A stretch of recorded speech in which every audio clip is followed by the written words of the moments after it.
Mizo Idol top 10 result October soni panga Indonesian khan puanan ni a chuta chuanin chamring nula lal nei pui tlinga ani hi tlimte zinga chuan gospel sa omchun ani to a 90 sen ang kalpui le ngala just 10 kemingan chamarin le thu han chak choka chu bang chen top 5 po tling le ngai tura rin kai ania gospel la hi eron champion pui thengem te ro chu midang zai dana zirte pokha ani anga Christian chungkwa ti la nei pui hi an ron sa a tuna ilok thi rawangu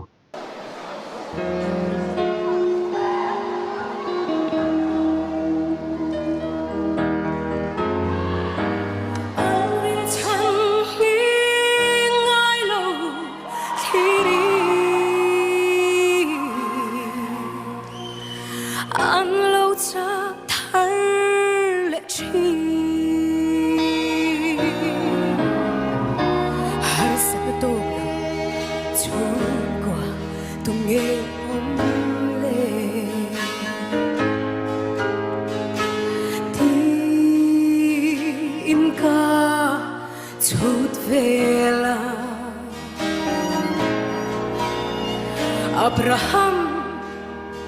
Davida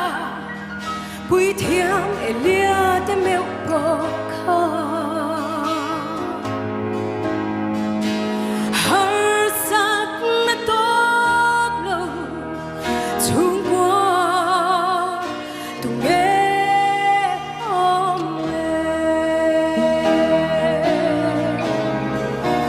Oh Christian chung qua lal pa che na mun na bo har sat na tok lo tu thu nghe om ma se lungai mi tui kara po ang rin chan hi ngai lo thiri ang lo cha thar le chi Krista lalberna chung qua tha be sin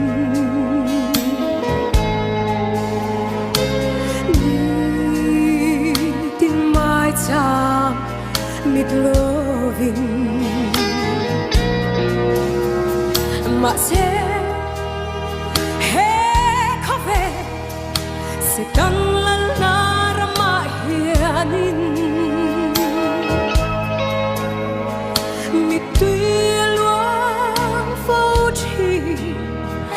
la pa kan nga em se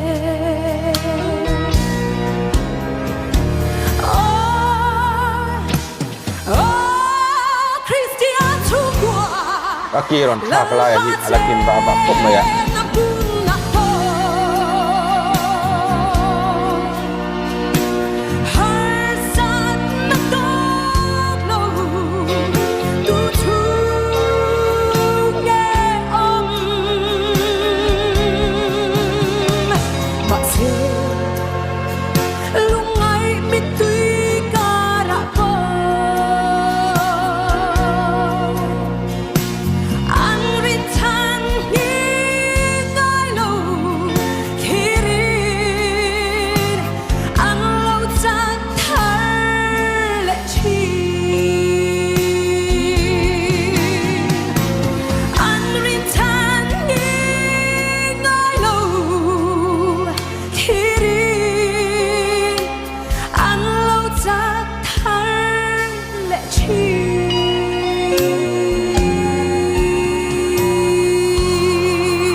just a comment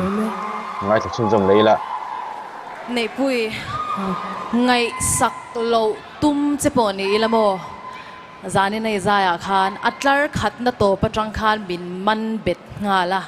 kan tal chuak le theilawa tal chua po kha katum to lo ni zani na khan Kalami to ke. talent chatak petu che orol chatak petu che pathian hi zani na han aro pui zai ron tilang le thinin ka sha a Kalami to. zani ni izai amoy khop me anung viau le ngal alo me Kalami to ke.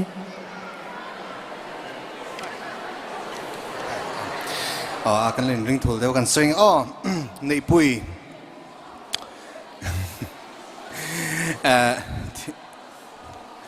ila sakha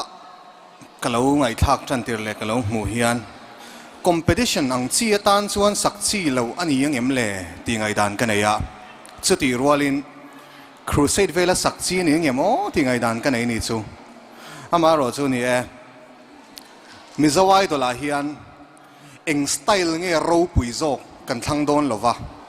tu in nge an mani style ron champion pui ti hini kan thlan tur chu ta chuan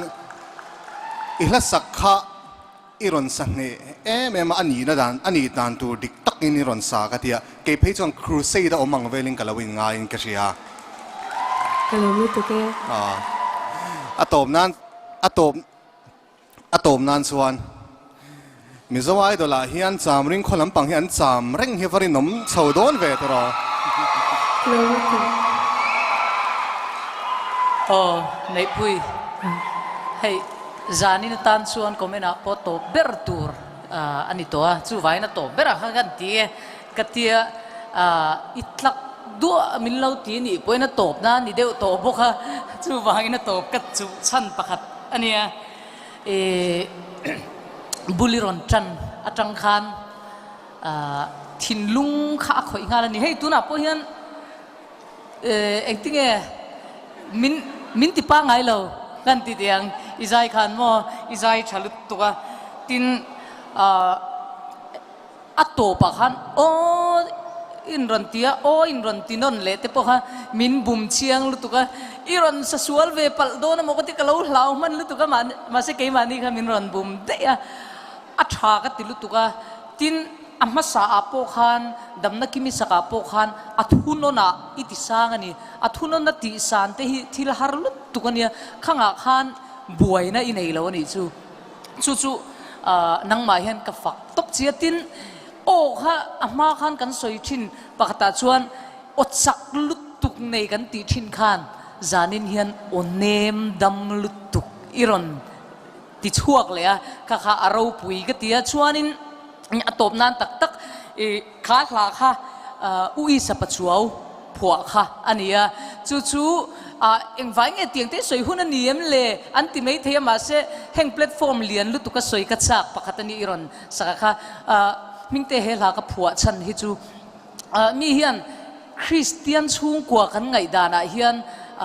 pathiana in ngat te chu christian chung kwa te chu an hlim reng tura hian an ngai bi ka ma se kha an ni lawa